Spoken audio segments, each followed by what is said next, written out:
ವೀಕ್ಷಕರೇ, ನಮ್ಮ ಚಳ್ಳಕೆರೆ ಟಿವಿಗೆ ಸ್ವಾಗತ. ಇಂದಿನ ಪ್ರಮುಖ ಸುದ್ದಿ.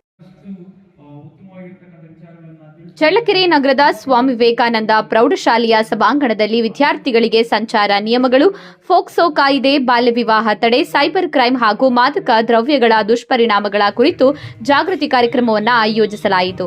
ಕಾರ್ಯಕ್ರಮದಲ್ಲಿ ಭಾಗವಹಿಸಿದ್ದ ಚಳ್ಳಕೆರೆ ನಗರ ಪೊಲೀಸ್ ಠಾಣೆ ಇನ್ಸ್ಪೆಕ್ಟರ್ ಕೆ ಕುಮಾರ್ ಅವರು ವಿದ್ಯಾರ್ಥಿಗಳನ್ನು ಉದ್ದೇಶಿಸಿ ಮಾತನಾಡಿ, ರಸ್ತೆ ಸುರಕ್ಷತಾ ನಿಯಮಗಳನ್ನು ಕಡ್ಡಾಯವಾಗಿ ಪಾಲಿಸುವಂತೆ ಸಲಹೆ ನೀಡಿದ್ದಾರೆ. ಅಲ್ಲದೆ ಸಾಮಾಜಿಕ ಜಾಲತಾಣಗಳ ಬಳಕೆಯಲ್ಲಿ ಎಚ್ಚರಿಕೆ ವಹಿಸುವುದು, ಸೈಬರ್ ಅಪರಾಧಗಳಿಂದ ದೂರವಿರುವುದು ಹಾಗೂ ಫೋಕ್ಸೋ ಕಾಯ್ದೆಯ ಮಹತ್ವದ ಕುರಿತು ಮಾಹಿತಿ ನೀಡಿದ್ದಾರೆ.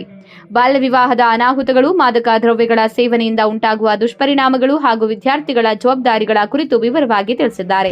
ಈ ಸಂದರ್ಭದಲ್ಲಿ ಪಿಎಸ್ಐ ದರೆಪ್ಪ ಬಾಳಪ್ಪ ದೊಡ್ಮನಿ, ಶಿವರಾಜ್, ಪೊಲೀಸ್ ಸಿಬ್ಬಂದಿ, ಶಾಲೆಯ ಶಿಕ್ಷಕ ವೃಂದ ಹಾಗೂ ವಿದ್ಯಾರ್ಥಿಗಳು ಉಪಸ್ಥಿತರಿದ್ದರು.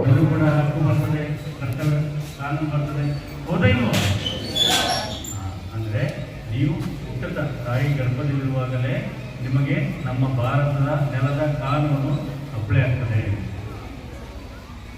ನಿಮಗೆ ಅಲ್ಲಿಂದಲೇ ರಕ್ಷಣೆ ಅನ್ನೋದು ಪ್ರಾರಂಭ ಆಗ್ತದೆ. ಏನು ಪ್ರಾರಂಭ ಆಗ್ತದೆ? ರಕ್ಷಣೆ ಪ್ರಾರಂಭ ಆಗ್ತದೆ, ಕಾನೂನಾತ್ಮಕ ರಕ್ಷಣೆ ಪ್ರಾರಂಭ ಆಗ್ತದೆ.